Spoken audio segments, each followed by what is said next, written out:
নির্বাচনের মাত্র 3 দিন আগে মোহাম্মদ ইউনূসের সরকার যুক্তরাষ্ট্রের কথা অক্ষরে অক্ষরে পালন করে এগ্রিমেন্ট অন রেসিপ্রোকাল ট্রেড বা একটি দ্বিপক্ষীয় বাণিজ্য চুক্তি সই করেছিল। চুক্তিটি নিয়ে চুলচেরা বিশ্লেষণের পর যে কোনো সুস্থ বাংলাদেশের মাথায় বাজ পড়ছে। চুক্তির পর থেকে দেশের সাধারণ মানুষ, ব্যবসায়ী এবং অর্থনীতিবিদদের মধ্যে চরম অসন্তোষ দেখা দিয়েছে। প্রশ্ন উঠেছে, এই চুক্তি কি বাংলাদেশের জন্য কোনো আশীর্বাদ নাকি পরাধীনতার নতুন দলিল?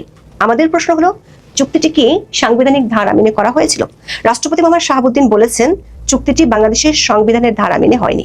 যদি সাংবিধানিক ধারা মেনে না হয়, তাহলে যে বিএনপি নির্বাচনের পর থেকে কথায় কথায় সংবিধান রক্ষার দোহাই দিয়ে যাচ্ছে, তারা কেন এই ইউনূসের চাপিয়ে দেয়া সাংবিধানিক বোঝা বয়ে বেড়াচ্ছে? তাহলে এটা কি জুলাই সনদের মতো নির্বাচন আদায়ের কোনো আপোষনামা ছিল নাকি ছিল অন্য কিছু?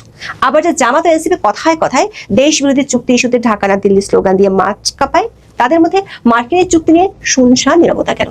সংসদের প্রথম অধিবেশনের 25টি দিনে কেন এই চুক্তি নিয়ে আলোচনার জন্য একটি নোটিশও কেউ আনলো না? এত বড় রাজনীতির পিছনে রহস্য কি? বিস্তারিত জানতে চলুন যাওয়া যাক বিশ্লেষণে।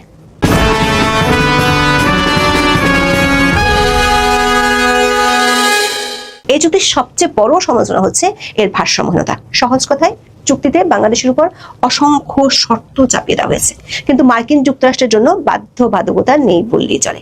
ইউনূস সরকার যে চুক্তিটি আমেরিকার সাথে করেছিল, সেটিতে আসলে ভারসাম্যের সও ছিল না। আছে শুধু ভার, আর ভার যে ভার বাংলাদেশ আর দেশটির মানুষকে টানতে হবে বছরের পর বছর ধরে। সেন্টার ফর পলিসি ডায়ালগ বা সিপিটির বিশিষ্ট ফেলো ডক্টর মুস্তাফিজুর রহমানের বিশ্লেষণ অনুযায়ী, চুক্তির মূল পাঠ্যে বাংলাদেশ শ্যাল বা বাংলাদেশ অবশ্যই করবে এই শব্দগুচ্ছটি 108 থেকে 135 বার ব্যবহার করা হয়েছে। এর বিপরীতে মার্কিন যুক্তরাষ্ট্রের ক্ষেত্রে ইউএস শ্যাল বা যুক্তরাষ্ট্র করবে শব্দগুচ্ছটি ব্যবহার করা হয়েছে মাত্র 6 বার। এই সংখ্যাতাত্ত্বিক ব্যবধানই প্রমাণ করে চুক্তিটি কোনো দ্বিপক্ষীয় অংশীদারিত্ব নয়, বরং বাংলাদেশের উপর চাপিয়ে দেওয়া একতরফা শর্তের দলিল। অর্থাৎ চুক্তিটি এমনভাবে লেখা হয়েছে যাতে বাংলাদেশ কেবল হুকুম পালন করবে আর যুক্তরাষ্ট্র সুবিধা নেবে। দর্শক, চুক্তিটিতে আছে শুল্কের ধোঁকাবাজি। যুক্তরাষ্ট্র দাবি করছে তারা বাংলাদেশের পণ্যের উপর শুল্ক 1% কমিয়েছে, মানে 20% থেকে 19% করেছে। কিন্তু বাস্তবতা হলো, বাংলাদেশি পণ্যে বর্তমানে গড়ে 34.5% শুল্ক দিয়ে মার্কিন বাজার ঢুকতে হবে। বিনিময়ে বাংলাদেশ 4,500টি মার্কিন পণ্যকে 1 টাকাও শুল্ক ছাড়া দেশের বাজারে ঢোকার অনুমতি দিয়েছে। শুল্কের আরো একটি গুরুতর দিক হলো নির্দিষ্ট মার্কিন পণ্য আমদানির কঠোর বাধ্যবাধকতা। চুক্তিতে বাধ্য করা হয়েছে বাংলাদেশকে আগামী 5 বছরে অন্তত 35 লাখ টন মার্কিন গম কিনতে হবে। এছাড়া 15 বছরের $15 বিলিয়ন মার্কিন এলএনজি গ্যাস এবং বিমানের জন্য 14টি বোয়িং বিমান কিনতে হবে, যার দাম প্রায় 45,000 কোটি টাকা। এর মানে হলো বাংলাদেশ অন্য দেশ থেকে কম দামে এসব জিনিস কেনার সুযোগ হারালো। এই চুক্তি অনুযায়ী অন্য দেশের সাথে স্বাধীনভাবে ব্যবসা করতে পারবে না। চুক্তির 3-এর 2 ধারায় বলা হয়েছে, বাংলাদেশ যদি চীন বা রাশিয়ার মতো দেশের সাথে কোনো ডিজিটাল বাণিজ্য চুক্তি করে, তবে যুক্তরাষ্ট্র এই চুক্তি বাতিল করে বাংলাদেশের পণ্যের উপর 37% শাস্তিমূলক শুল্ক বসাতে পারবে। এটি বাংলাদেশের স্বাধীন পররাষ্ট্র নীতির উপর বড় আঘাত। এছাড়া ধর্মীয় ও সাংস্কৃতিক অনুভূতিকে উপেক্ষা করে নির্দিষ্ট কিছু প্রকৃতিগত শুকুরের মাংস, যেমন ব্ল্যাক ফরেস্ট হ্যাম, চরিজো, এগুলো আমদানির সুযোগ দেওয়ার শর্তটিও ব্যাপক সমালোচনার জন্ম দিয়েছে, যা বাংলাদেশের বিদ্যমান নীতি কাঠামোর বিরোধী।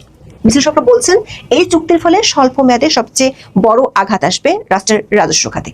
জাতীয় রাজস্ব বোর্ড বা এনবিআর এবং সিপিডি এর হিসাব অনুযায়ী 4,000-এর বেশি মার্কিন পণ্যকে শূন্য শুল্ক সুবিধা দেওয়ার ফলে বাংলাদেশ প্রতি বছর অন্তত $100 মিলিয়ন বা 1,200 কোটি টাকারও বেশি নিট রাজস্ব হারাবে।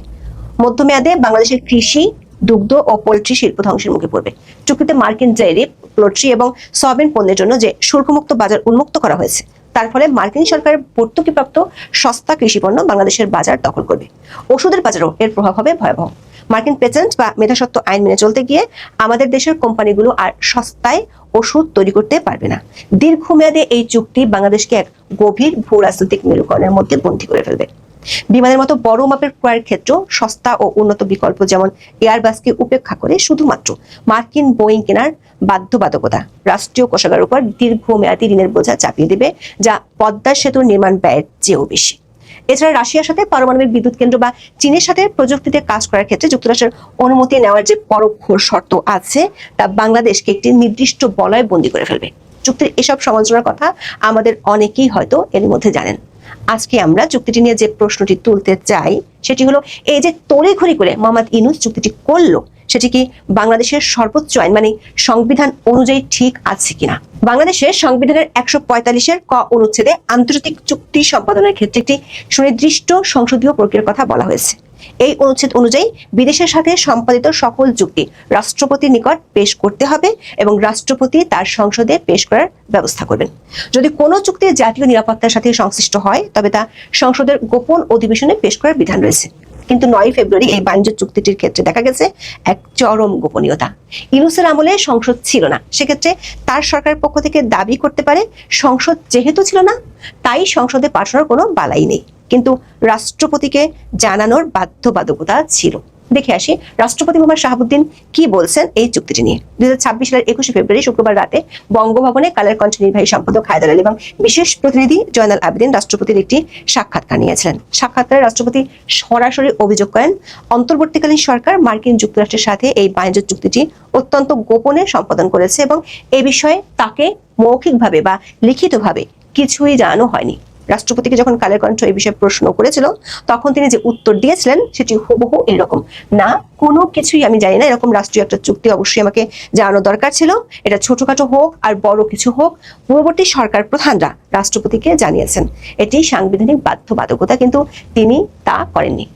রাষ্ট্রপতি সেই সাক্ষাৎকারে বলেছিলেন সংবিধান অনুযায়ী যে কোনো রাষ্ট্রীয় চুক্তি রাষ্ট্রপতিকে জানানো একটি আবশ্যিক বিষয়, কিন্তু প্রধান উপদেষ্টা মোহাম্মদ ইউনূস একবারের জন্য তার সাথে দেখা করেননি বা এ বিষয়ে কোনো ব্রিফিং দেননি। দর্শক, রাষ্ট্রপ্রধানের এই স্বীকারোক্তি প্রমাণ করে চুক্তিটি সম্পাদনের ক্ষেত্রে সাংবিধানিক রীতিনীতি চরমভাবে লঙ্ঘিত হয়েছে। এরপরও প্রশ্ন থেকে যায়, সেটি হলো এত বড় এবং বহু বিতর্কিত একটা চুক্তি নিয়ে কেন জাতীয় সংসদে আজ অবধি আলোচনা হলো না? এই প্রশ্নটা উঠে আসছে কারণ বিএনপি ক্ষমতায় আসার পর থেকে নানা ইস্যুতে সংবিধান রক্ষার দোহাই দিয়ে যাচ্ছে, অথচ সাংবিধানিক বাধ্যবাধকতা অনুযায়ী সংসদের প্রথম অধিবেশনের 25 দিনে এই গুরুত্বপূর্ণ বিষয়টি কেন আলোচনার তালিকায় এলো না সেটি একটি বড় বিষয়।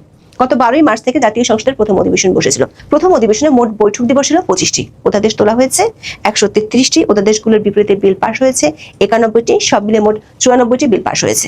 আইন প্রণয়ন কার্যাবলী ছাড়াও এই অধিবেশনে 5টি স্থায়ী কমিটি গঠন করা হয়েছে এবং 2টি বিশেষ কমিটি গঠিত হয়েছে। কার্যপ্রণালী বিধির 62টি বিধিতে 16টি নোটিশ পাওয়া গেছে, এর মধ্যে 2টির উপর আলোচনা হয়েছে। 68টি বিধিতে পাওয়া 9টি নোটিশের মধ্যে 1টি নোটিশের উপর সংক্ষিপ্ত আলোচনা হয়েছে। 71 বিধিতে গৃহীত 38টি নোটিশের উপর আলোচনা হয়েছে এবং 71 ক বিধিতে 2 মিনিট করে বক্তব্য দেওয়া হয়েছে 207 বার। 164 বিধিতে 14টি নোটিশের মধ্যে একটি গৃহীত হয়েছে এবং তা বিশেষ অধিকার সম্পর্কিত স্থায়ী কমিটিতে প্রেরিত হয়েছে।